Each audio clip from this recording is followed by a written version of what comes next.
When you walk down the skincare aisle of your favorite drugstore, do you find it really overwhelming when you look at all the different cleansers? And have you ever wondered how to choose the right cleanser for you? If so, make sure you watch this video to the end because I'm about to go through the ultimate guide for choosing the perfect cleanser for your skin type and your skin goals. My name is Dr. Emma Mwafu-Mensah. I'm a consultant dermatologist working in London.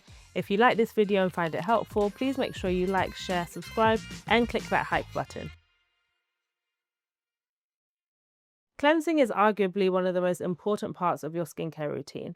You need to remove all the dirt, the debris, and the previous skincare products from your face each morning and each night so that you can start on a clean slate. And there are so many different cleansers with different properties, which means it can be often overwhelming and difficult to know what is the right cleanser for you. I'm going to go through different categories of cleansers and talk about the different properties, and hopefully by the end of this video, it should be a lot clearer. First of all, let's start with what I like to call the pre-cleanse step. So double cleansing has become super popular over the last few years.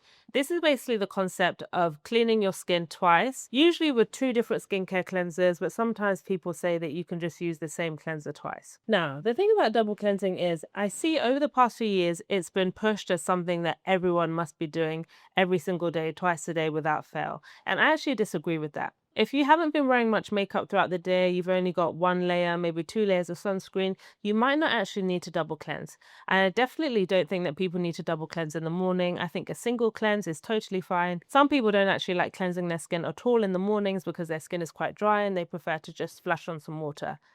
I do prefer to cleanse your skin in the morning, but I think some people don't, and that's totally fine. But yes, I don't think that double cleansing is an absolute rule for everybody. However, if you are wearing makeup or you've been reapplying sunscreen a lot throughout the day, then yes, you probably should double cleanse. So the products that I put into this pre-cleanse category are cleansing balms, cleansing oils, and micellar water. And you can choose any of these depending on your preference.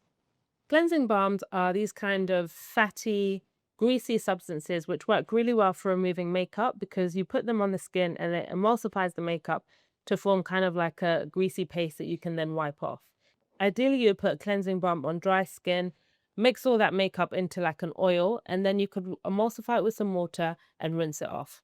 The same applies for cleansing oils. Again, you put them on the dry face, that causes the makeup to break up, and then you can emulsify it with a bit of water and rinse. Some people prefer to use a micellar water, and actually some cool companies have made micellar gels now, which feel a bit nicer. Micellar waters are super gentle on the skin. You can put it on a cotton pad or one of these reusable pads, and then again, just wipe the makeup off. Honestly, I don't really think that one of these options is better than the other. It just depends on what your personal preference is. I really like using cleansing oils. I find that they make my face feel really nice and clean. And then when I go in with the second part of my double cleanse, I feel like my face is not stripped because the oil was actually putting some moisture back into the skin. Some people find that some cleansing balms can break them out, so be careful if there are ingredients in the cleansing balms that maybe don't agree with you. Some of them can be really highly fragranced, which can be irritating to sensitive skin types. And to be honest, I think most people should have some micellar water at home. It's just a really easy, versatile product. You can even carry this in your bag if you're like going out. Maybe you're going to the gym after work and you want to remove your makeup before you start working out.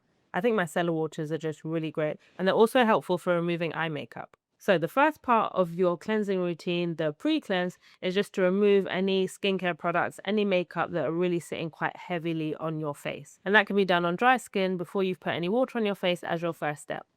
Just to reiterate again, not everybody has to do this pre-cleanse, double cleansing step. But if you're wearing lots of makeup or lots of sunscreen, then you probably should do this step. Now, moving on to the second step of cleansing, this is a point where you actually need to do quite a bit of decision making. There are lots of different cleansers with different properties that can basically work really well for your skin, but it's important to choose the right cleanser for your skin type. Here, I've got a selection of gentle, non-foaming cleansers. So if your skin is on the dry, more sensitive side, if you find that foaming cleansers just strip your skin way too much, then think about using one of these non-foaming cleansers. These are really great because people often think that their skin needs to be squeaky clean after a cleanse, but that's not necessarily the case. And that can actually irritate the skin and precipitate things like sensitivity and even eczema. What I like about these cleansers is they are a creamy texture.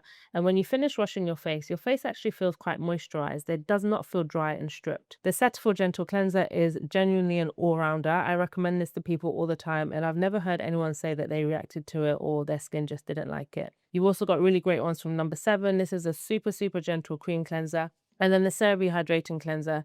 is just, again, a really standard product that agrees with lots of different people. If you want a gentle cleanser that still foams a little bit, this is a cleanser that I personally love and I think is really slept on. It's the Cetaphil Hydrating Foaming Cream Cleanser. So I know I just said that none of these cleansers foam, but this one does actually foam, but at the same time, it is super, super gentle. And after you've used it, your skin actually feels like you put a moisturizer on. I really like this cleanser and I think it's quite unique for that property. If you're someone like me whose skin is more on the combination oily side and you enjoy the sensation of your cleanser foaming, then you can go ahead and choose a foaming cleanser. Now, the thing about foaming cleansers is some of them are still actually quite gentle and contain things like hyaluronic acid, even though they foam. For example, this one by Anua contains hyaluronic acid. It's a super gentle cleanser, but foams. I'm a bit childish when it comes to cleansers, so I still want to feel like I'm putting something that is actually creating some bubbles on my skin. I just feel like it's a much more satisfying experience. So I love a cleanser like this. Equally, the Neutrogena Hydro Boost is again super gentle, super hydrating, but it is a foaming cleanser. The Aveeno cleanser, again, this also foams, but it's still quite gentle. And this one by number 7 is quite a unique cleanser. It's got this whipped foam-like texture. So it feels super playful. You put it on, it kind of feels like you've got like, like the squirty cream. It's got that kind of gentle, kind of nice, comforting texture. So again, this is really nice if you really enjoy that sensory experience when it comes to your cleansers. So these are the kind of cleansers that I would go for if my skin is a bit more combination / oily. If I still want the sensation of a foaming cleanser on my skin, but at the same time, I'm mindful of protecting my skin barrier. I don't want to use anything that's going to be too stripping, too harsh, nothing that contains any extra active ingredients, something that I can use every day, knowing that it's not going to irritate my skin barrier. And now, if you want a foaming cleanser, but a foaming cleanser that has additional ingredients that can help with oily or acne-prone skin, then think about something like this. These contain active ingredients. This one contains salicylic acid. This one contains benzoyl peroxide. This one contains vitamin C. I mean, vitamin C in a cleanser is a bit controversial in itself, but nonetheless, Naturium made a really nice cleanser with this. This one contains a blend of AHA, BHAs, and PHAs, making it a really nice, gentle exfoliating cleanser. I would go for a cleanser like this if I'm someone who's really prone to acne and my skin is really quite on the oily side. Having those extra ingredients, that benzoyl peroxide, that salicylic acid, means that the cleanser is going to really penetrate deep into those pores, unclog them, and hopefully reduce the risk of breakouts over time. I especially like using salicylic acid in cleansers because a lot of people find them too harsh to use as a leave-on product. Especially if you are someone with acne, you're probably using like topical retinoids, topical antibiotics, maybe even some topical benzoyl peroxide, and using another topical leave-on salicylic acid product on top of that can be really harsh on the skin. And I think that's super important because acne-prone skin is often sensitive and people don't often put that two together.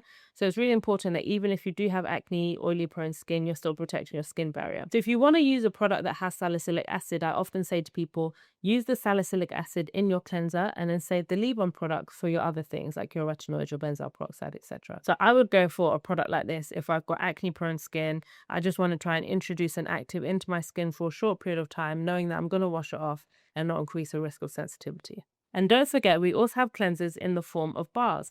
So Panoxyl has made this acne cleansing bar with 2% salicylic acid, which is quite unique. I think bars generally went out of fashion because people think of bars as being soaps. Soaps are very alkaline, they can irritate the skin and cause all sorts of problems. But now skincare companies are thinking, why don't we bring bars back, put active ingredients in them, but make them gentle enough for people to actually use without irritating their skin. So like I said, this one by Panoxyl contains 2% salicylic acid, which is going to be great for acne-prone skin. Why would you choose to use a bar over a cleansing like gel?